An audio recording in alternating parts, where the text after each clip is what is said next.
Welcome to the Phoenix Podcast, where we discuss mental health in the black community. Tune in for weekly episodes with your hosts, John and Chris.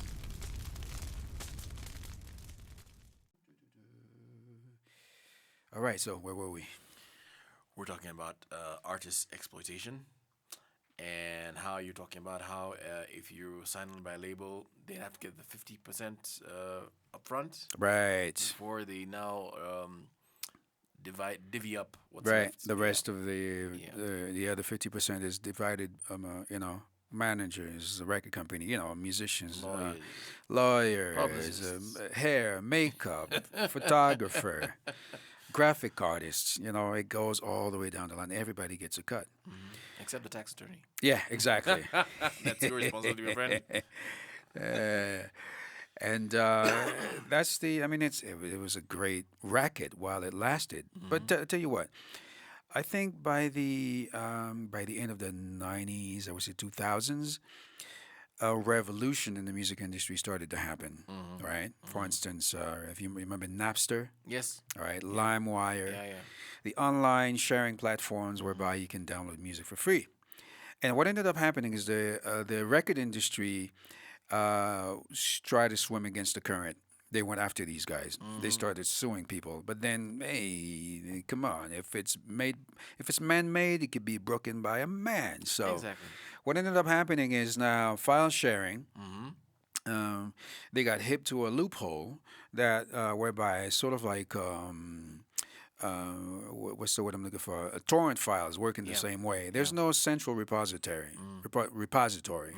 For instance, if I'm downloading a song on the internet or a movie file or something, there's no server where that file resides. Okay, I may have a certain percentage of it. Somebody in Germany has a percentage. Somebody in New York has a percentage. Somebody in Italy has a certain percentage. So I draw a piece of that file from a bunch of Yeah. other people. Yeah.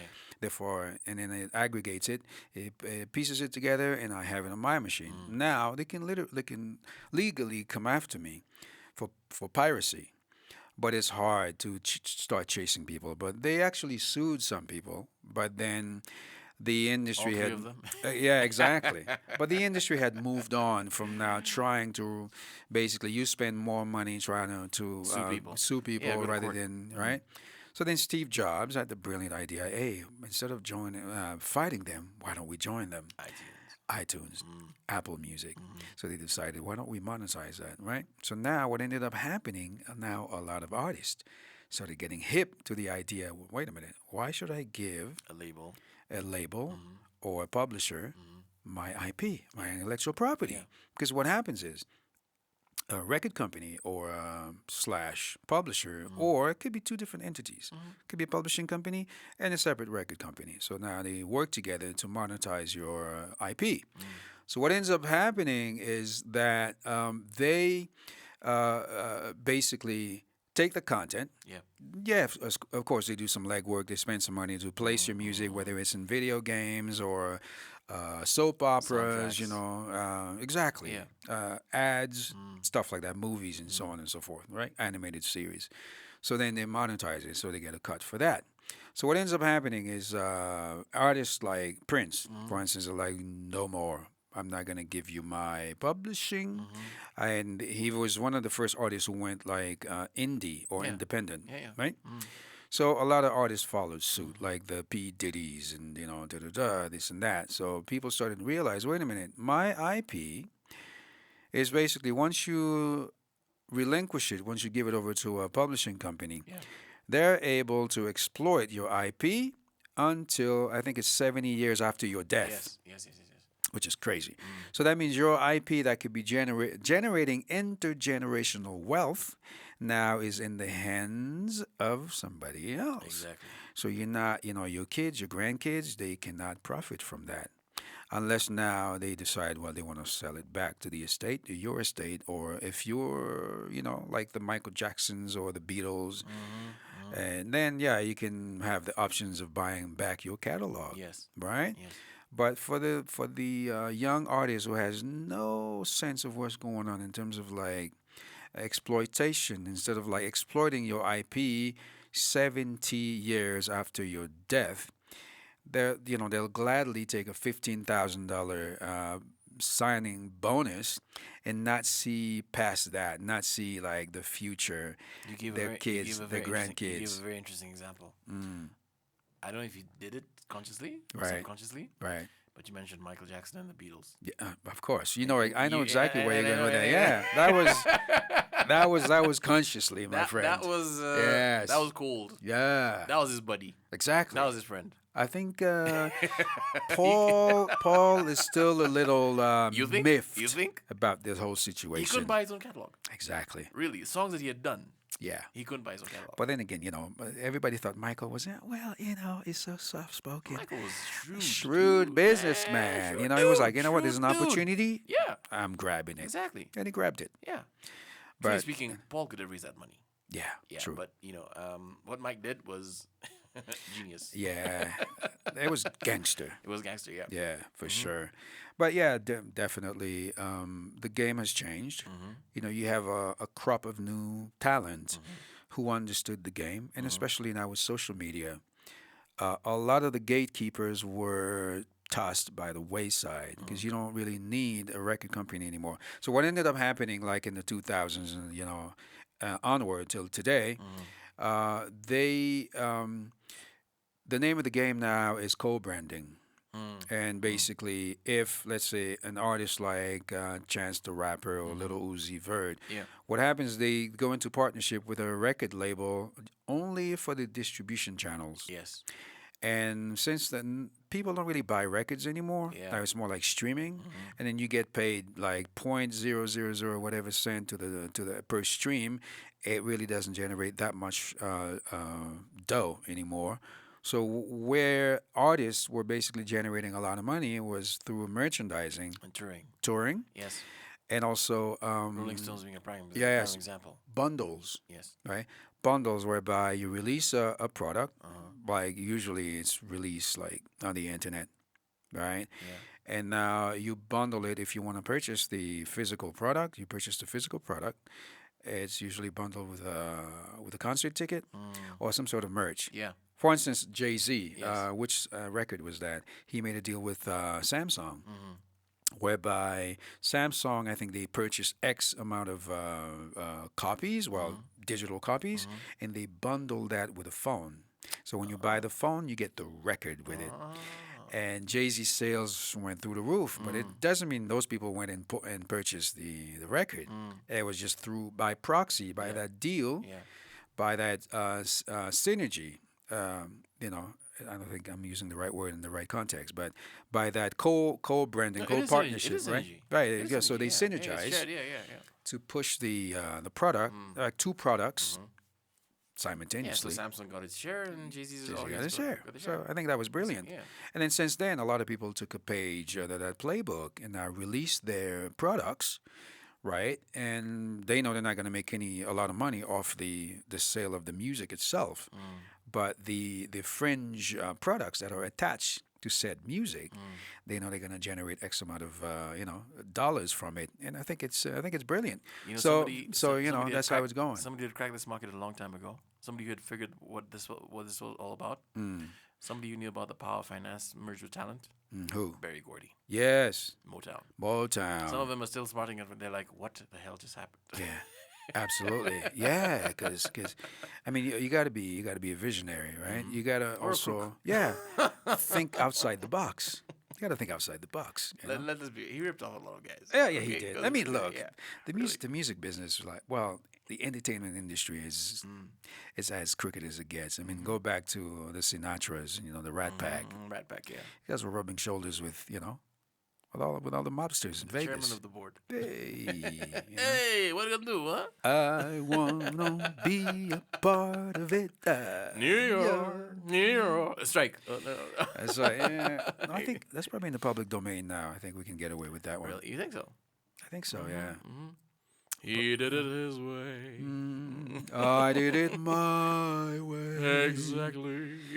Yeah, but I mean, they had yes. a certain cadence to them. Yeah, but anyway. Well, to be completely above board, the family was engaged in trade union activities as well as supporting entertainment. Which family are you talking about?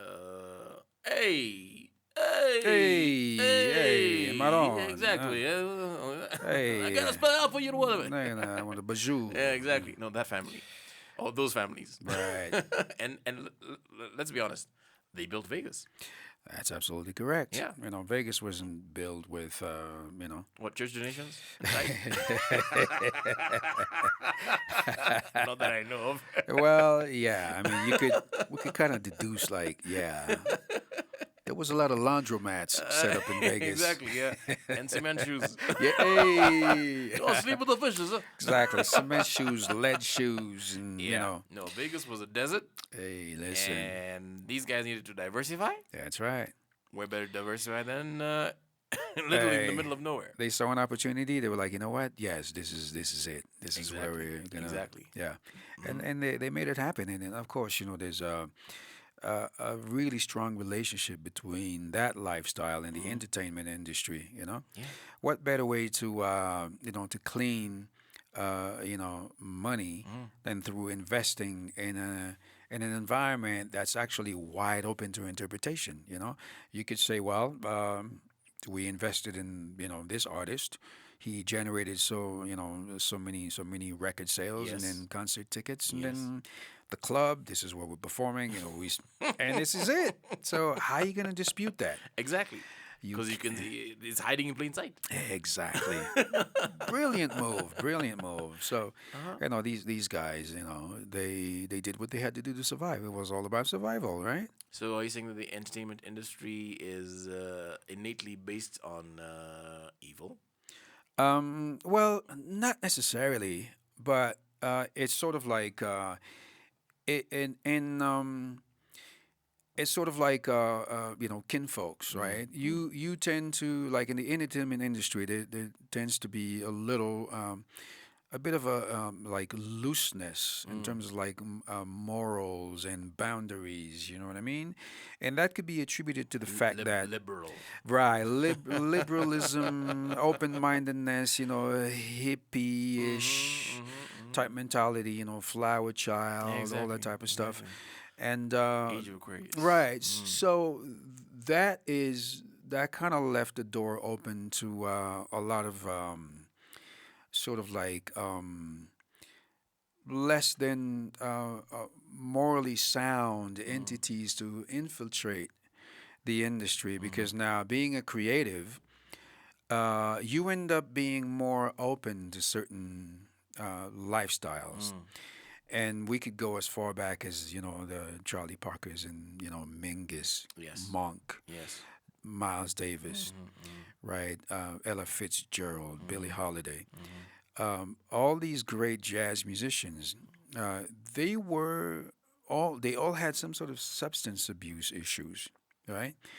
And when you find yourself in those situations, you are more susceptible to be now influenced by, because especially the drinkers, or Yeah. what they call liquid courage. So you Yes. went Yes. Yes. right. Exactly. Yeah. So you Yeah. you you especially, it might start at the offset with some singers or musicians. And stand-up comedians. Right, Yeah. Especially. Yeah. exactly. Yeah. But the point I'm making is, it might start as, like, because to calm your nerves, you down a shot. Yeah. Yeah. I used to tour with some musicians who they couldn't go on stage without getting their little courage, right? So it starts with one shot, and guess what happens? Then it leads to two shots. Then you're like, well, it doesn't really do it anymore. Then you up the ante, right? Exactly. Yeah. So because of that, inadvertently you open yourself up to other influences, that because when you're in that state of openness, you're ready to You're receive uninhibited. uninhibited, Exactly. Yeah. Yeah. inebriated, Yeah. then you're more susceptible to being steered into a direction that you don't necessarily Exactly. want to go Exactly. into. Yeah. And next thing you know, it becomes the norm, right? And then now all of a sudden, well, it goes from one thing, gateway, just such a thing as a gateway drug, right? So you find yourself not being able to actually attain that sort of, like, Cannabis yeah, is usually a gateway drug. right, And then now right. you move on to other things. Exactly. Yeah. I mean, the jury's still out on that. Cannabis is not. It's not actually a drug. It's just. It's a plant, right?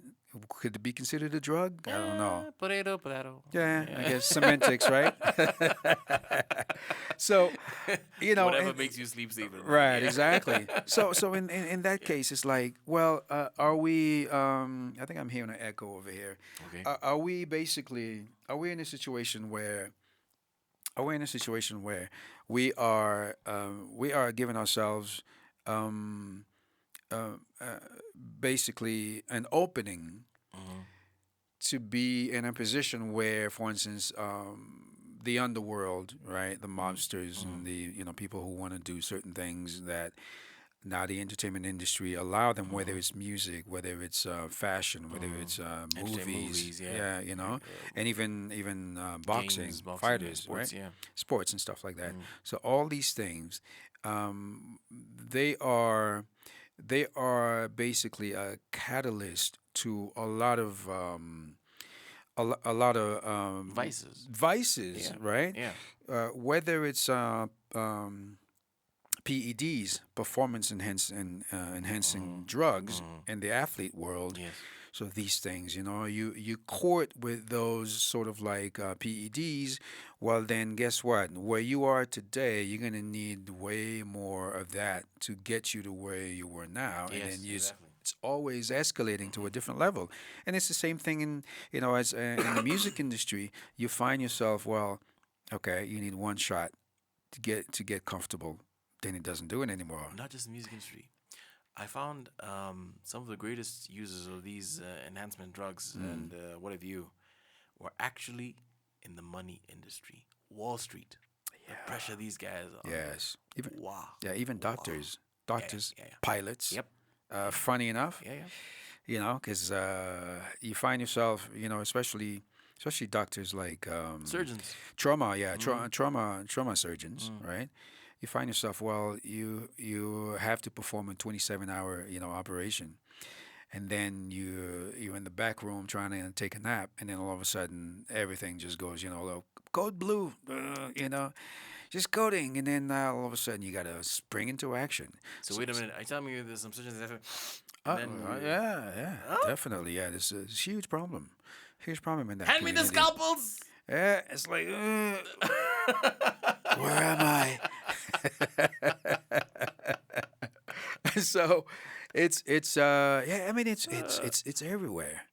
But then we sort of like acknowledge it because I guess in the creative sector, it's more it's more out in the open, Mm-hmm. you know, whereby a surgeon might be a little bit more protective of their career Mm-hmm. rather than Mm-hmm. an entertainer Mm-hmm. because it's life and Of death. course. I have the Right? appendix.